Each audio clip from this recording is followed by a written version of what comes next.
তাই আল্লাহর ওলি বলে থাকেন, খবরদার বিসমিল মুসাম্মা কা মতলব না আল্লাহ না বান্দা। খবরদার বিসমিল মুসাম্মা কা মতলব না আল্লাহ না বান্দা, না হা হ্যায় না হু হ্যায়। ও বিসমিল শব্দ মুসাম্মা কা মতলব, চরম সত্যের অর্থ হচ্ছে না আল্লাহ না বান্দা। চরম পর্যায়ে, চরম হাকিকতে সত্য, যে চির সত্য, আল্লাহ না বান্দাও না, হাও না হুও না, তিনিও না তুমিও না, আমি আনাল হক। তাই মনসুর হাল্লাজ সেই খান্নাস রূপী শয়তান মুক্ত হয়ে আপন মুর্শিদের মহান নূরের মাঝে ফানা ও বাঁকা হয়ে, রবের মহান নূরের মাঝে ফানা ও বাঁকা হয়ে যেই দিকেই তাকাইছে সেই দিকেই সে তার রবকে দেখেছে।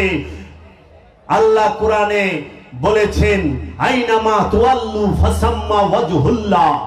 একটি খান্নাস রূপী শয়তান মুক্ত নব সে যখন রবের মহান নূরের মাঝে ফানা হয়, তখন সে যেদিকে তাকায় সে আল্লাহকেই দেখে। সামনেও আল্লাহ, পিছেও আল্লাহ, ডাইনেও আল্লাহ, বামেও আল্লাহ, উপরেও আল্লাহ, নিচেও আল্লাহ। সেই আল্লাহর পরিচয়, রবের পরিচয় জানার বাসনা কি আপনাদের মনে আসে না? কাহা ঢুন রহে হো, কিধার ঘুম রহে হো, কোথায় খুঁজতেছ, কোথায় ঘুরতেছ? আল্লাহকে পাওয়ার জন্য দৌড়াইতে হয় না, আল্লাহকে পাওয়ার জন্য স্থির হয়ে বসতে হয়। তুমি দৌড়াইলে আল্লাহ পাবে না। অনেকে বলে ভাই আল্লাহর রাস্তায় হাঁটতাছি, হাঁটলে আল্লাহরে পাইবেন না, পাইবেন স্থির হইয়া বসলে। কারো রবে না এদন, এই জীবন যৌবন, তবে কেন মন এত বাসনা? একবার সবুরের দোষে বয়নারে দম কষে উঠিস না রে বেশে পেয়ে যন্ত্রণা। আল্লাহকে যে পাইতে চায় তাকে মহা মুসিবতের ভিতর দিয়া পার হইতে হবে। সমস্ত মুসিবত, সমস্ত আপদ বিপদ রবের মহব্বতে, মুর্শিদের মহব্বতে যখন নিজের বুকে ধারণ করবে, যে মহব্বতের চোটে যে তার গর্দান উঠাইতে পারবে না, যে সেজদা থেকে মাথা উঠাইতে পারবে না, তখন মুর্শিদ ডাক দেবে, বুয়ালি তুই তো আমার বান্দা, আমি তোমার সামনে।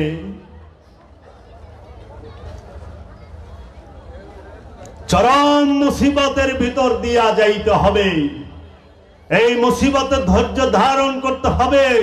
ও আমার দয়াল মুর্শিদ, আমি এই খান্নাস রূপী শয়তান থেকে মুক্তি চাই। তুমি তো বলছো এই শয়তান আমাদের প্রকাশ্য শত্রু। প্রকাশ্য শত্রু থেকে অনেক সময় উদ্ধার হওয়া যায়। এলাকার ময় মুরব্বী, মায় মাতবর এবং এলাকার চেয়ারম্যান, মেম্বার চেয়ারম্যান, এমপি থেকে সাহায্য নিয়ে অনেক সময় প্রকাশ্য শয়তানের সম্মুখে দাঁড়ানো যায়। কিন্তু যেটা গোপন মহাশক্তি নিয়ে বৈশা রয়েছে প্রতিটা জিন ইনসানের অন্তরে, সেই খান্নাস থেকে কোন ময় মুরব্বী, কোন মেম্বার চেয়ারম্যান, কোন এমপি মন্ত্রী রাষ্ট্রপতি কারো সাহায্যের ধারা খান্নাস থেকে মুক্তি পাওয়া কিংবা খান্নাসের মোকাবেলা করা যায় না। খান্নাস থেকে মুক্তি পেতে হলে, খান্নাসের মোকাবেলা করতে হলে একমাত্র ওলিয়ে কামেল, যিনি জামানার রসুল, যিনি উপস্থিত রসুল, যিনি সম্মুখ গুরু, যিনি ওলিয়ে কামেল, তার সাহায্য নিতে হবে। এই ওলিয়ে কামেল, এই মুর্শিদে মুকাম্মেল শিখিয়ে দেবে কিভাবে নাফি ইসবাতের জিকির করতে হয়। নাফি ইসবাত কি, এই লতিফা কি, কিভাবে এই জিকির করতে হয়, কোন লতিফা থেকে কোন লতিফায় জিকির যায়, কিভাবে দায়মি সালাত করতে হয়, এই দায়মি সালাতের শিক্ষা নিতে হয়, কিতাব কুরআন যে সমস্ত আলেম সাহেবরা পাঠ করেছেন তারা ওয়াক্তি সালাতের নিয়ম পদ্ধতি মাসলা মাসাইল সব বলতে পারে, কিন্তু দায়েমি সালাতের বিষয় তারা জানে না। দায়েমি সালাতের বিষয় যদি জানতে হয় তাহলে অবশ্যই একজন ওলিয়ে কামেলের কাছে যেতে হবে। বাবা, আপনারা কি শুনেছেন দায়েমি সালাতের কথা? দায়েমি সালাতের কথা যে কোরআনে স্পষ্ট ভাবে আছে। সূরা মারিজ 70 নম্বর সূরার 23 নম্বর আয়াতে আল্লাহ বলছেন, আল্লাযীনা হুম আলা সালাতিহিম দায়মুন, তাহারাই মুসল্লি যারা সর্বক্ষণ সংযোগ যোগাযোগের উপরে অবস্থান করে, সংযোগ যোগাযোগের উপরে থাকে, হর হামেশা সর্বক্ষণ তাকে আল্লাহর রবের প্রেরিত রসুলের ধ্যানে খেলে সর্বসময় রবের জিকিরে ফিকিরে থাকতে হবে। কিভাবে সেটা থাকা যায় সেটা ওলিয়ে কামেল শিখিয়ে দেবে। এর জন্য আপনারা ওয়াক্তি সালাতের সাথে অবশ্যই দায়েমি সালাত সম্পর্কে জানার চেষ্টা করবেন এবং দায়েমি সালাত পাঠ করবেন এবং দায়েমি সালাতের মধ্যে থাকার চেষ্টা করবেন। কারণ আল্লাহ নিজেই কোরআনে বলেছে, তুমি রুকু করো রুকুকারীর সাথে প্রথমে জোড়ায় জোড়ায় তারপরে একা একা, তুমি সেজদা করো সেজদাকারীর সাথে প্রথমে জোড়ায় জোড়ায় তারপরে একা একা, তুমি আল্লাহর জন্য দাঁড়াও প্রথমে জোড়ায় জোড়ায় তারপরে একা একা। সূরা সাবার 46 নম্বর আয়াতে আল্লাহ বলছে, তোমরা আল্লাহর জন্য দাঁড়াও প্রথমে জোড়ায় জোড়ায় তারপরে একা একা। মুফাসসিরিনগণ এইখানে বলছে এইটা সালাতের জন্য বলা হয়েছে, সালাতে দাঁড়াও প্রথমে জোড়ায় জোড়ায় তারপরে একা একা। এই সালাত কেন করেন?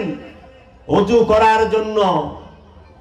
ওযু করার জন্য। সেই ওযু কি? হাকিকি ওযু, মেজাজি ওযু না, পরিষ্কার না।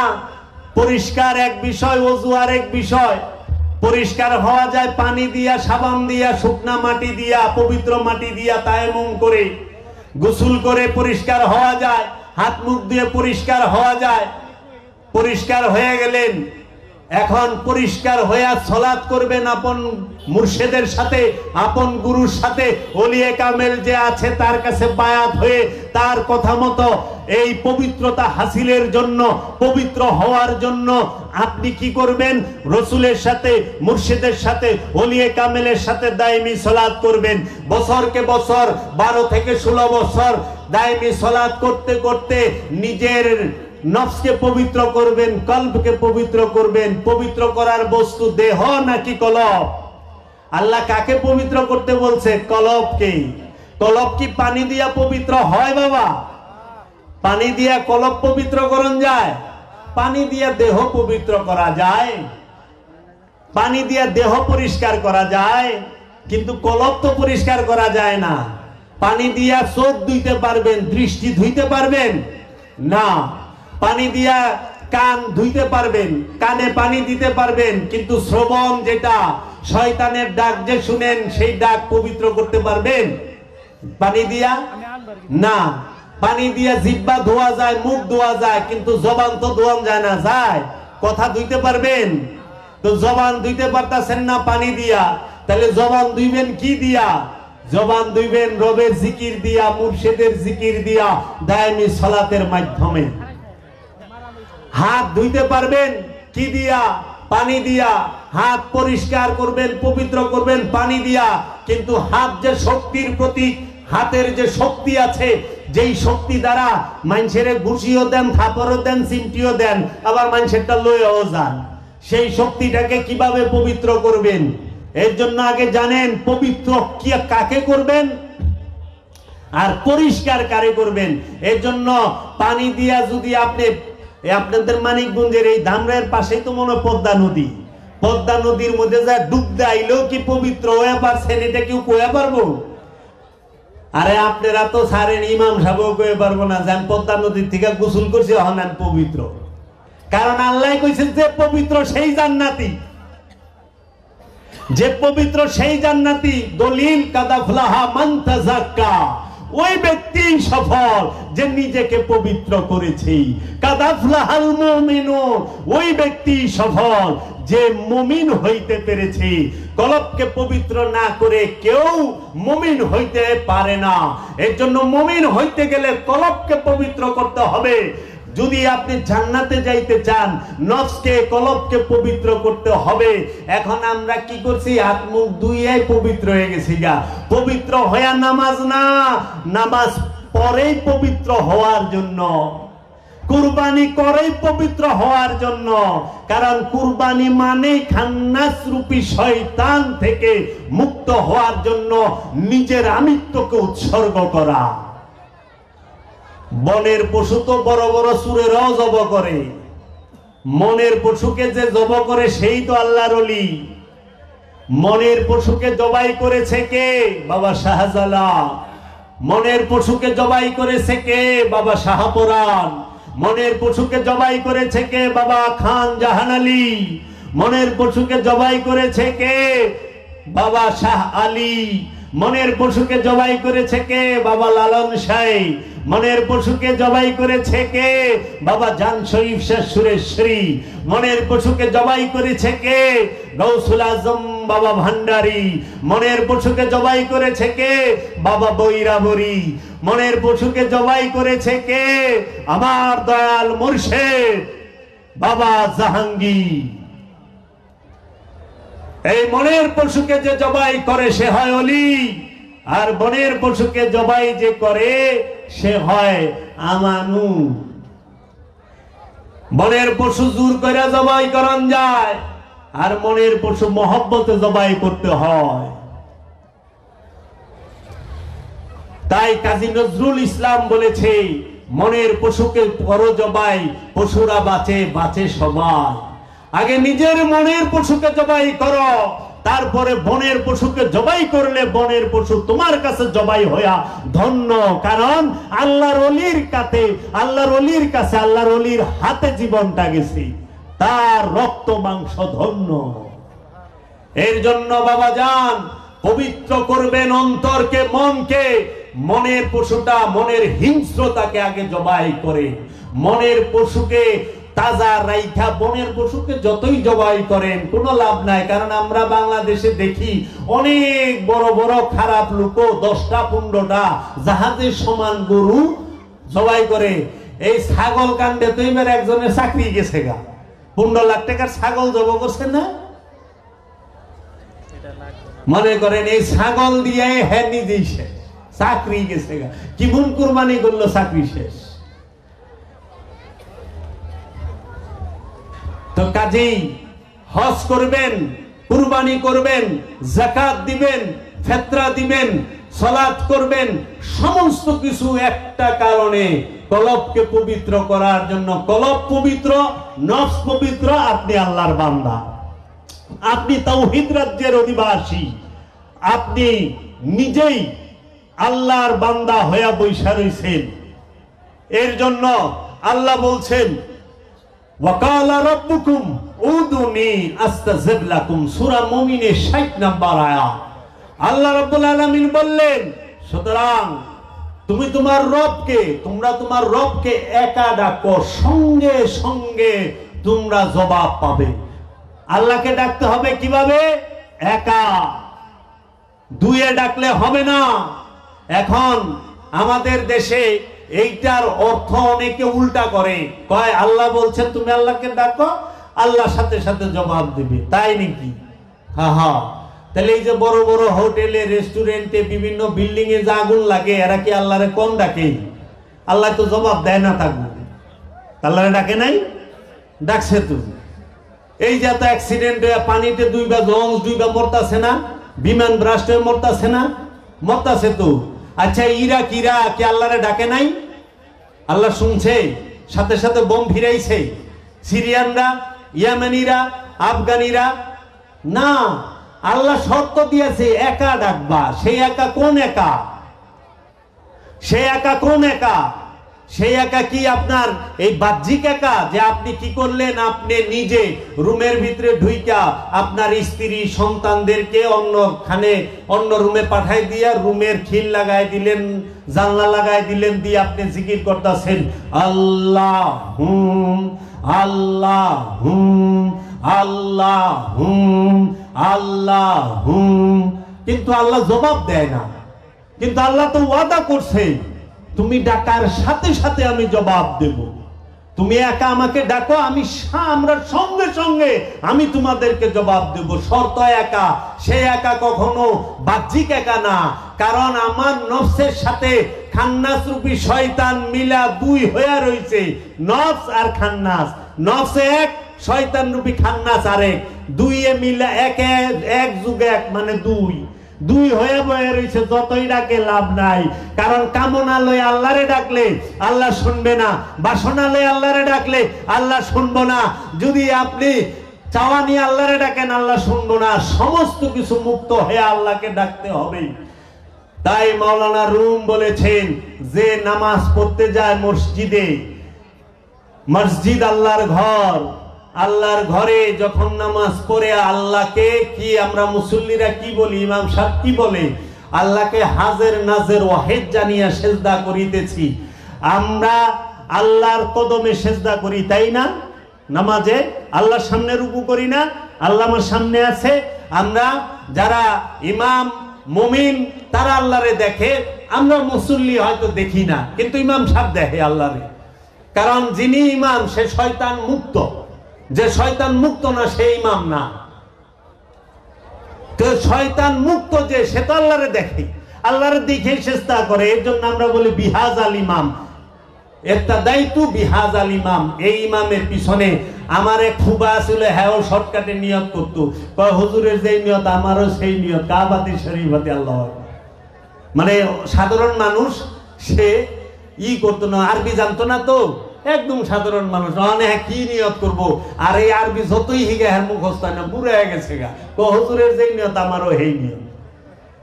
এখন ইমাম সাহেব যখন আল্লাহর সামনে দাঁড়ায় আল্লাহকে সেজদা করে, মুসল্লি যখন আল্লাহকে দাঁড়ায় আল্লাহকে সেজদা করে, আল্লাহ তো সামনে, মুসল্লির সামনেও আল্লাহ। আমরা আল্লাহ হাজের নাজের এই বিশ্বাসেই সেজদা করি, আল্লাহর কদমেই সেজদা করি, আল্লাহকে দেখেই সেজদা করি, তাই না? যদি আমরা আল্লাহকে দেখতে নাও পাই তাহলে আমাদের মনে এই বিশ্বাস যে আমরা আল্লাহরে না দেখলে কি আল্লাহ কিন্তু আমাদের দেখতেছে, তাই না? আল্লাহ আমাদের দেখতেছে, এই বিশ্বাস আমরা করি। আমাদের সেজদার শেষে আমরা কি করি? হাত উঠাই, আল্লাহ রাব্বুল আলামিন আমি 3 লাখ টাকার ঋণ, আমার ঋণ শোধায় দাও। আল্লাহ গো আমার মাওয়ে বাড়ির তালই সব অসুস্থ, হের বেমার দূর করে দাও। তাই মাওলানা রুম বলেছে, আল্লাহকে দেখার পরে যার ঋণের কথা আর যার অভাবের কথা আর যার বেমারের কথা মনে থাকে, জানিয়া রাখো তার কাছে আল্লাহ থেকে ঋণ, অভাব আর বেমার বড়। কারণ আল্লাহকে দেখলে তুমি সব ভুলা যাইবা। দুনিয়া বাইরে থুইয়া আল্লাহর ঘর মসজিদে ডুববার কইছি, আর মাথার মধ্যে আর দুনিয়া তো বউ পোলাপান তো বাইর থুই আইছে, টাকা পয়সাও বাইর থুই আইছে, কিন্তু যত চিন্তা সব লই আইছে আল্লাহর আজকে সব কমু। আরে আল্লাহরে যখন জান্নাতে এক পলক দেখবেন, এক ঝলক কাফি হ্যায় উমর ভর কে লিয়ে। জান্নাতি আল্লাহরে যখন একটা ঝলক দেখবো, পর্দাটা যখন হটাইব, আল্লাহর চেহারা মুবারকটা দেখে সে বেহুশ হইয়া থাকবো। আর আপনারা কেমন আল্লাহর সামনে দাঁড়ায়া আল্লাহরে দেখে সেজদা কইরা, সেজদার পরে আপনার ঋণের কথা মনে থাকে, তার মানে তো আল্লাহ থেকে ঋণটা বেশি বড়। বেমার বড় হয়ে গেছেন আল্লাহ থেকে। ওই উম্মত যদি না হইতে পারি যে আমার কাছে সব কিছু থেকে আমি আল্লাহকে মহব্বত করি, আমার কাছে সবচেয়ে বড় আল্লাহ রব্বুল আলামিন, রাহমাতাল লিল আলামিন। তাই কোন নবী যেন 20 বছর রোগে ভুগছে? আইয়ুব নবী। সেই আইয়ুব নবী একবারের লেগে মুনাজাত করছে আল্লাহর দরবারে? না, সবুর করছে। কি করছে? মুনাজাত না করে ধৈর্য ধরছে।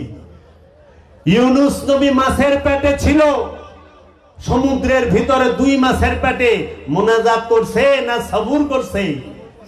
ইব্রাহিম খলিলুল্লাহকে যখন নমরুদ আগুনের কুণ্ডতে ফালাই দিল, ইব্রাহিম খলিলুল্লাহ কি মুনাজাত করছে না সবুর করছে?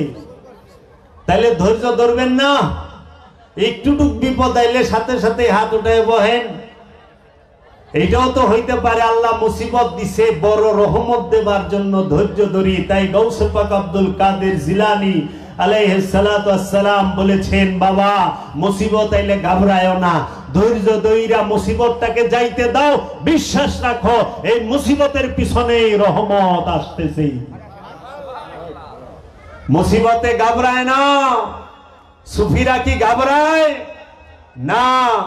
এই বর্তমান সময় সুফিদের জন্য মুসিবতের সময়, সুফিবাদের মানুষের জন্য, ইলমে তাসাউফের অনুসারীদের জন্য, ওলি আল্লাহর প্রেমিকদের জন্য মুসিবতের সময়।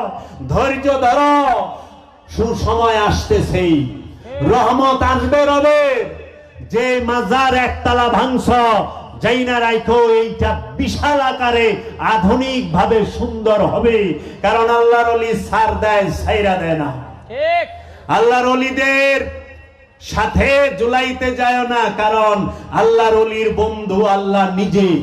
আল্লাহ নিজে বলে দিছে, যারা আমার বন্ধু তাদের কোনো ভয় নাই, তারা চিন্তিত হয় না, আমি তাদেরকে রক্ষা করি, আমি তাদেরকে রক্ষা করি। আল্লাহর বন্ধুদের সাথে যারা দুশ্মনী করে, আল্লাহ তাদের সাথে যুদ্ধ ঘোষণা করে। তো বাবারা, পবিত্র করবেন কারে? কলবরে। পরিষ্কার করবেন কারে? দেহরে। দেহ পরিষ্কার রাখবেন, কাপড় পরিষ্কার রাখবেন, আর পবিত্র করবেন কলবকে। এখন মন ভরা লোভ, মন ভরা হিংসা, মন ভরা অহংকার, মন ভরা কামনা, মন ভরা বাসনা, মন ভরা কাম, যৌনতা দা বুঝায়, সেই যৌনতা, হিংসা, কামনা, বাসনা, এই যে বড় বড় পশুগুলো মনের মধ্যে তাজা করতেছেন সর্বক্ষণ, আর খালি পদ্মা নদীতে, মেঘনা নদীতে গোসল কইরা, সাম্বার সেবল মোটর সাইরা গোসল কইরা একের পবিত্র হয়ে যাইতেছেন। ওই যে শিল্পীর একটা গান গাইছিল, কেমনে জানে কয়, সারা দিন কি সোজাল কোদালে কাইটা, সোজা করে সাইডটা সাইডটা, একটা গান আছে না, মন থাকে না, কিন্তু খুব সুন্দর লাগছে কথাটা। এটি তো মন পবিত্র না হইলে এরকম হবে। আর মন যখন পবিত্র হবে তখন কি করব? আইলটা চওড়া করে রাখবো। কেন? মানুষের হাঁটতে যেন কষ্ট না হয়। আল্লাহর শ্রেষ্ঠ জীব সৃষ্টি আশরাফুল মাখলুকাত হাঁটবে, তার যেন কষ্ট না হয়, একটু চওড়া রাখবে। আল্লাহ রাব্বুল আলামিন ওই যে সাইডটা যেটুক রাখুন, তার থেকে বেশি ফসল এইখানে দিয়ে দিতে পারে ইচ্ছা করলে, যদি আপনার নিয়ত ভালো হয়। রেজেক মিন রাব্বানা, রেজেক তো দিব রবে। আপনি চিন্তা করেন কেন? আপনি চেষ্টা করে কি রেজেক আনতে পারবেন? আপনি আল্লাহর উপরে ভরসা রাখেন, রবের উপরে ভরসা রাখেন। এর জন্য বাবা, লোভ সে নিজেই জাহান্নাম, আল্লাহর হাকিকি জাহান্নাম। লোভ যে করে সেই জাহান্নামী। যে লোভী সে কি শান্তিতে থাকে? এক মুহূর্ত শান্তিতে থাকে? এখন আমাদেরকে বলে যে জাহান্নামে যাইবা, রে মে জাহান্নামে যাইবা না, জাহান্নামে আসো। সুফিরা কয়, ওলিরা কয় জাহান্নামে কেউ যাইবা না, জাহান্নামে আসো, জাহান্নাম থেকে মুক্তি লইয়া জান্নাতে প্রবেশ করো। এর জন্য আল্লাহ আল্লাহর তরফ হইতে আল্লাহর রসুল, আল্লাহর ওলি পাঠাইছে, যে তোমাদেরকে আল্লাহর ওলিরা, আল্লাহর রসুল জান্নাতে পাঠাইব কেমনে? এই লুপ থেকে মুক্ত করে দেবে, লুপ মুক্ত হওয়ার শিক্ষা দেবে, দাইমি সালাতের মুরাকাবা মুশাহেদার শিক্ষা দেবে, যেই শিক্ষা আল্লাহর রসুল, আল্লাহর হাবিব সরকারে দু আলম, তাজদারে হরম, তাজদারে মদিনা, সাহেবে মিরাজ, সুলতানে আম্বিয়া, ইমামে কিবলাতাইন, সৈয়দুল আম্বিয়া, সৈয়দুল বশর, আবুল কাশিম মুহাম্মদ মুস্তাফা আহমদ মুস্তাফা সাল্লাল্লাহু আলাইহি ওয়াসাল্লাম, তিনি জাবালে নূর পর্বতের 2500 ফিট উঁচায় 15 বছর 1 মাস 19 দিন মুরাকাবা মুশাহাদায় ধ্যান সাধনা করে আমাদের মতো পাপী উম্মতদেরকে শিখিয়ে দিয়েছে দেখো বাবা, যদি তোমরা নিজের নফস থেকে খান্নাস রূপী শয়তানকে দূর করতে চাও, তাহলে পরে খান্নাস রূপী শয়তানকে মুসলমান করতে চাও, তাহলে পরে এইভাবে নির্জনে নিরালায় একটানা সময়ে অসময়ে 15 বছরের অধিক মুরাকাবা মুশাহেদা করো। করার পরে দেখবা রবের তরফ হইতে রুহুল আমিন কোরআনের বাণী নিয়ে এসে গেছে। আল্লাহর হাবিব রাহমাতাল লিল আলামিন তোমার হয়ে গেছে, তুমি আল্লাহর হাবিব রাহমাতাল লিল আলামিনের হয়ে গেছো। শুধু কি মহানবী মুরাকাবা মুশাহেদা করেছে? না, আমরা দেখি ঈসা রুহুল্লাহ, তার মাতা মা মারিয়াম, তিনিও মেহরাবের মধ্যে মুরাকাবা মুশাহেদা করেছে। সেই মেহরাব নির্মাণ করে দিয়েছে মুসা কালিমুল্লাহ। এবং আমরা দেখতে পাই হযরত জাকারিয়া আলাইহিস সালাম মেহরাব নির্মাণ করে দিয়েছে মা মরিয়মকে। এবং আমরা দেখতে পাই মুসা কালিমুল্লাহ তুর পাহাড়ে 40 দিনের মুরাকাবা করেছে। ইউনুস নবী মাঠে মাছের পেটে মুরাকাবা করেছে। ইব্রাহিম নবী আগুনের কুণ্ডুর ভিতরে মুরাকাবা করেছে, করে নাই? কোন এলেন একবার বিবেচনা করেন, কোন সেই জ্ঞান যে আগুনের তকদির পাল্টায় দেয়? নমরুদ আগুনের কুণ্ড বানায়া ইব্রাহিম খলিলুল্লাহ ইব্রাহিম আলাইহিস সালাতু ওয়াস সালামকে যখন আগুনের সেই কুণ্ডুর মধ্যে নিক্ষেপ করে, তখন আল্লাহ আয়াত নাজিল করে, কুল্লা ইয়া নারু কুনি বারদাও ওয়া সালামুন আলা ইব্রাহিম। হে আগুন, তুমি তোমার শান্ত রূপ ধারণ করো আমার খলিল ইব্রাহিমের উপরে। ইব্রাহিম আলাইহিস সালাতু ওয়াস সালাম তিনি যখন আগুনের মধ্যে প্রবেশ করেন, তখন আগুন ঠান্ডাও হয় না, গরমও থাকে না, সে এর মধ্যবর্তী অবস্থায় শীতল হয়ে যায়। কারণ আগুনের আরবি নার, আর ইব্রাহিম খলিলুল্লাহ আল্লাহর জাত নূর, আল্লাহর চেহারা, আল্লাহ নিজের হাতে ইব্রাহিম খলিলুল্লাহকে তৈরি করেছেন। আল্লাহ নিজের চেহারায় ইব্রাহিম খলিলুল্লাহকে তৈরি করেছেন। নারের মধ্যে যখন জাত নূর যায়, তখন নার শীতল হয়ে যায়। নার মানে আগুন, নূর সে জ্যোতি, নূর হইল জাত। ইব্রাহিম খলিলুল্লাহ সিফাতি নূর নয়, জাত নূর। আর আগুন হইল আল্লাহর সিফাতি নূর। সিফাতের মধ্যে জাত গেলে সিফাত ঠান্ডা হয়ে যায়। এর জন্য ইব্রাহিম খলিলুল্লাহকে, ইব্রাহিম খলিলুল্লাহর বংশধরের মহব্বত আপনার অন্তরে প্রবেশ করান, আপনার ভিতরে লোভের আগুন ঠান্ডা হয়ে যাইব, কামের আগুন ঠান্ডা হয়ে যাইব, হিংসার আগুন ঠান্ডা হয়ে যাইব, অহংকারের আগুন ঠান্ডা হয়ে যাইব, কামনা বাসনার আগুন ঠান্ডা হয়ে যাইব, ষড়রিপুর আগুন ঠান্ডা হয়ে যাইব। অন্তরে কি ইব্রাহিম খলিলুল্লাহর বংশধর যারা, আল্লাহর জাত নূরে নূরময় যারা, যেই ওলি, যেই মুর্শেদে কামেল, তাদেরকে প্রবেশ করিয়েছেন না। যেই পর্যন্ত ওলির কাছে বায়াত না হবেন, মুরিদ না হবেন, আল্লাহর ওলির চেহারা মুবারকের ধ্যান কলবের মধ্যে না রাখবেন, সেই পর্যন্ত আপনার অন্তরের আগুন ঠান্ডা হবে না। আগুনের মধ্যেও মুরাকাবা করা যায়, পানির মধ্যেও মুরাকাবা করা যায়, পাহাড়ের উপরেও মুরাকাবা করা যায়, জাবালের নূর পর্বতের 2500 ফিট উঁচায় মুরাকাবা করা যায়, এবং মেহরাবেও মুরাকাবা করা যায়। গৌতম বুদ্ধ সেও মুরাকাবা করেছেন, সেও ধ্যান সাধনা মেডিটেশন করেছেন। শ্রীকৃষ্ণ সেও মেডিটেশন করেছেন, তাদের জন্য নয়, এই জগতের মানুষের জন্য। ওলির কোন জাত থাকে না, ওলি থাকে সার্বজনীন। জাতের হয় মৌলবী মুন্সি সাহেবরা, জাতের হয় পণ্ডিতেরা, জাতের হয় রাব্বি সেনেগটেরা, পাদ্রীরা। কিন্তু ঈসা রুহুল্লাহ সে জাতের নয়, সে সার্বজনীন, সকল মানুষের জন্য তিনি নবী হয়ে আগমন করেন। পৃথিবীর বুকে প্রত্যেকটা মহাপুরুষ সার্বজনীন। এর জন্য আমরা যেন ওলি আল্লাহদেরকে জাতের মধ্যে না ফেলাই, আল্লাহর ওলির দরবারে, আল্লাহর ওলির কদমের সামনে সবাই আইসা বসবে, আল্লাহর ওলির সামনে সবাই বসবে, শুধু ফেরকা বসবো না। ফকির সে সবাইকে তার সামনে বসতে দেয়, শুধু ফেরকাকে বসতে দেয় না। আর যারা ফেরকাবাজ তারা শুধু নিজের ফেরকারে বসতে দিব, অন্য কেউ এর জায়গা দিব না। দেখেন না, কয় অমুকের মসজিদে ঢোকার কোনো অধিকার নাই। আশ্চর্যের বিপদ। আল্লাহ সার্বজনীন, আল্লাহ সার্বজনীন, আল্লাহর বাণী আল কোরআন সার্বজনীন, আল্লাহর রসুল সার্বজনীন, আল্লাহর ঘর মসজিদ সেটাও তো সার্বজনীন।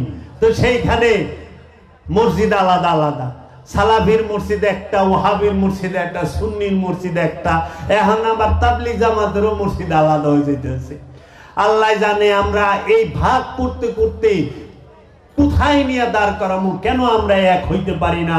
আমাদের রব এক, আমাদের রসুল এক, আমাদের কোরআন এক, আমাদের ঈমানও এক। তাহলে পরে আমাদের দিন এক, আমাদের দিনের নাম দিন ইসলাম, আমাদের দিনের নাম মোহাম্মদ ইসলাম, আমাদের দিনের নাম হুসাইন ইসলাম। আমি হুসাইন ইসলামের অনুসারী, আমি মোহাম্মদ ইসলামের অনুসারী, আমি দিন ইসলামের অনুসারী। কারণ ইসলাম কাকে দিয়ে এসেছে? মহানবী মুহাম্মদ সাল্লাল্লাহু আলাইহি ওয়াসাল্লামে। ইসলামের উত্তরসূরি কারা? মহানবীর বংশ, পাক পাঞ্জাতন, 12 ইমাম, 14 মাসুম, এই পৃথিবীর বুকে সমস্ত ওলিয়া উলিয়ায়ে কেরাম। এর জন্য ইসলাম বুঝতে হইলে ওলির কাছে যেতে হবে। ইসলাম বুঝতে গেলে পাক পাঞ্জাতনের কাছে যাইতে হবে। ইসলাম বুঝতে গেলে মাওলা হুসাইনের কাছে যাইতে হবে। ইসলাম বুঝতে হইলে আলীর কাছে যাইতে হবে। ওলি হইতে গেলে আলী আলী করতে হবে। আলী আলী করলে ওলি হয়, আলী আলী না করলে ওলি হয় না। পাক পাঞ্জাতনের ভিক্ষা যার জুটে সে হয় ওলি, যার কপালে পাক পাঞ্জাতনের ভিক্ষা জুটে না সে ওলি না। আমলদার হইতে পারবেন, আমল আজাজিলেরও ছিল, কিন্তু আদম, বাবা আদম কিন্তু অত আমল না। আমরা আমলের রেকর্ড পাই না যে 6 কোটি বছর ইবাদত করছে। পান? আমরা তো একদিনের ইবাদতের রেকর্ডও পাই না। কিন্তু সে আল্লাহর আদম, কি আল্লাহ বলছে আদম আল্লাহর চেহারা, আদমকে আল্লাহ নিজ হাতে তৈরি করেছে। এর জন্য আদমের পায়রবি ছাড়া কোনো কিছুই আপনি পাবেন না। সালাত অবশ্যই করবেন, সালাত করা ফরজ। সালাত একমাত্র কলবকে পবিত্র করার মহা ঔষধ। সেই সালাতটা শিখবেন ওলিয়ে কামেলের কাছ থেকে। দায়মি সালাতটা কিভাবে করে, কিভাবে শিখে। এর জন্য যে মুরিদ হয় নাই সে আমল করবে। আল্লাহ তো কোরআনে কইছে আমল করবা আমানু। আপনি যায় দেখেন কোরআনের মধ্যে আপনারা কিছু জিনিস শিখবেন। আমি কিছু পয়েন্ট দিয়া যায় আপনাদেরকে, খুলবেন। বাবা খেয়াল করেন, এক মানুষ, এই মানুষ নিয়ে আল্লাহর কি রহস্যময় লীলা খেলা। এই মানুষের জমানেই মানুষ রূপী রসুলের জবান মুবারকে, ঠোঁট মুবারক আল্লাহর বাণী আল কোরআন পাই। আবার এই মানুষ রূপী আবু জেহেলের জবানে আমরা শয়তানের পচা বচন পাই, পাই না? মানুষ আল্লাহরও রহস্য, মানুষ শয়তানেরও রহস্য। এই মানুষ ছাড়া আল্লাহ পাইবেন না, আবার মানুষ ছাড়া শয়তানও পাইবেন না। মানুষ রূপে আপনি কি কি পাচ্ছেন একটু খেয়াল করেন। এক মানুষ, তার দুইটা দিক। এই এক মানুষ ডাইন দিক যদি আপনি খেয়াল করেন, যা দেখবেন এই মানুষই সে কি হচ্ছে। মানুষ যখন রসুলের কাছে মুরিদ হয়, ওলির কাছে মুরিদ হয়, তিনি হয় আমানু।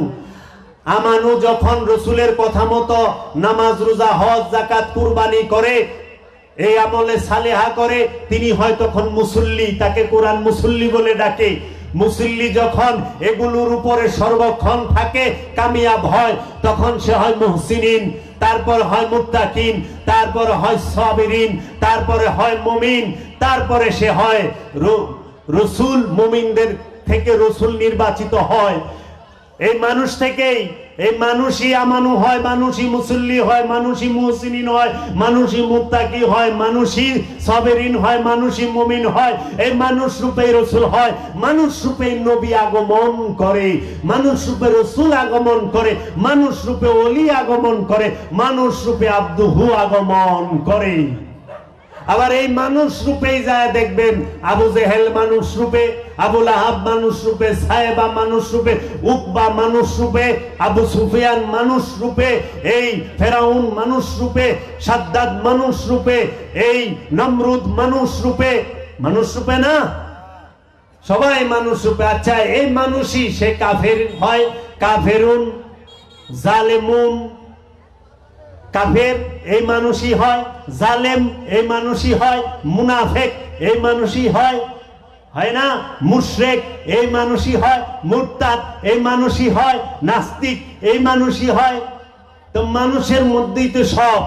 মানুষ থুইয়া খোদা বজ এই কুমন্ত্রণা কে দিয়াছে? আল্লাহ যদি পাও মানুষের মাধ্যমেই পাইবা, আর শয়তানের দেহও যদি পাও মানুষের মাধ্যমেই পাইবা। এর জন্য আল্লাহর চেহারা যে মানুষ হয়ে যায় তাকে ওলি বলে, তাকে মুহসিনিন, মুত্তাকিন, সাবেরিন, মুমিন, রাসূল এবং ওলি, আব্দুহু, নবী বলা হয়।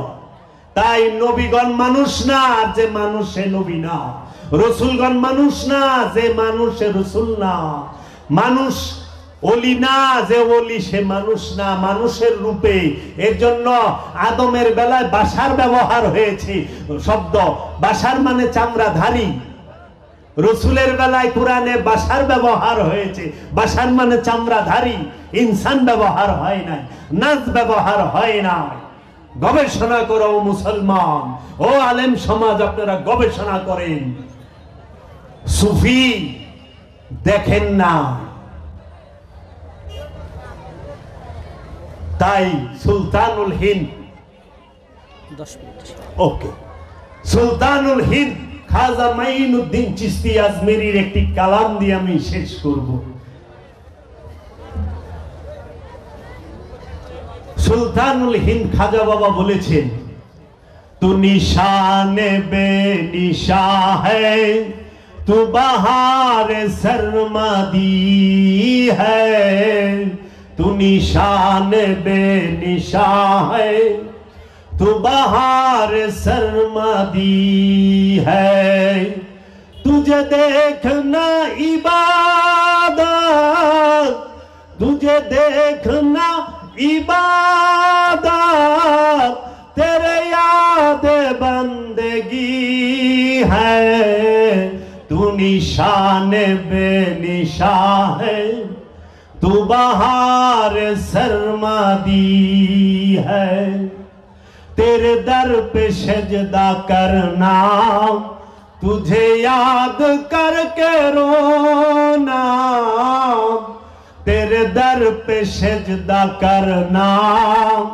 तुझे याद करके रोना, यही है नमाज मेरी, यही है नमाज मेरी, এইটাই আমার নামাজ। কারে জানেন? আল্লাহর রাসূলকে দেখা, আল্লাহর রাসূলের চৌকাটে সিজদা করা, এইটাই নামাজ। খাজা বাবাই বলতাছে, यही है मेरे बंदगी, এইটাই আমার বন্দেগী। বাবারা, মুর্শিদের পায়রবি ছাড়া কিচ্ছু পাবেন না। যারা আল্লাহর ওলির কাছে বায়াত হয়েছেন তারা আল্লাহর ওলির ধ্যানে থেকে আল্লাহর ওলির কথা মতো চলাফেরা করবেন। আর অনুরোধ রইল, যারা ওলির কাছে বায়াত হন নাই তারা অবশ্যই অবশ্যই আল্লাহর কামেল ওলির কাছে বায়াত হবেন। আমার মুর্শিদ বাবা জাহাঙ্গীর বলেছেন, সত্যের জন্য সবকিছু ছাড়া যায়, কিন্তু সবকিছুর জন্য সত্যকে ছাড়া যায় না। সত্যের জন্য সব ছাড়া যায়, কিন্তু সবকিছুর লেগা সত্যরে ছাড়া যায় না। হে সাধক মুরিদ, তুমি আল্লাহকে পাওয়ার জন্য উন্মাদের মতো আল্লাহকে ডাকো। যদি তুমি এই হে সাধক মুরিদ শত শত পীর পাল্টাও, যদি তুমি গুরু কামেল, কিন্তু তুমি তার কাছ থেকে নিজেকে চিনতে পারছো না, তুমি আরেক গুরুর কাছে যাও, কিন্তু উদ্দেশ্য কি? সত্য পাওয়া। আমি সত্য চাই, সাইনবোর্ড চাই না। আমি আল্লাহ চাই, আমি নিজেরে চিনতে চাই, আমি রসুলকে চাই। আপনারা সবাই অবশ্যই অবশ্যই আল্লাহর ওলির কাছে বায়াত হবেন। খুবই ভালো লাগলো আপনাদের এইখানে এসে। আমি অধম না খানদান না লায়েক পাপী রে, আপনাদের দয়াল মুর্শিদে আমাকে দাওয়াত করে এখানে এনেছেন এবং আমি কিছু অগোছালো বক্তব্য আপনাদের সামনে রাখলাম। আপনারা একটু বিবেচনা করবেন আমার কথাগুলো। বাবা, আমি ওয়াজ করতে জানি না, আমি আল্লাহর ওলিদের গোলামি করি, আল্লাহর ওলিদের গোলামি করতে চাই। পৃথিবীতে যত কামেল ওলি আছে তাদের কদমে আমার জীবন উৎসর্গ, আমার এই মাথা নত করে আমি রাখছি। আল্লাহর ওলিরা যদি আমাকে দয়া করে, আমি এই দেশে যেন অলি আল্লাহদের খেজমত, অলি আল্লাহদের শান, অলি আল্লাহদের এই সত্য দর্শন, সুফিবাদ আত্মপরিচয়ের একমাত্র পথ, সুফিবাদী একমাত্র শান্তির পথ, এলমে তাসাউফি একমাত্র নিজেকে চেনার পথ, এইখানে সেবা করতে পারি, খেজমত করতে পারি। আপনারা সবাই আমার সালাম গ্রহণ করুন। আসসালামু আলাইকুম ওয়া রাহমাতুল্লাহি ওয়া বারাকাতুহু।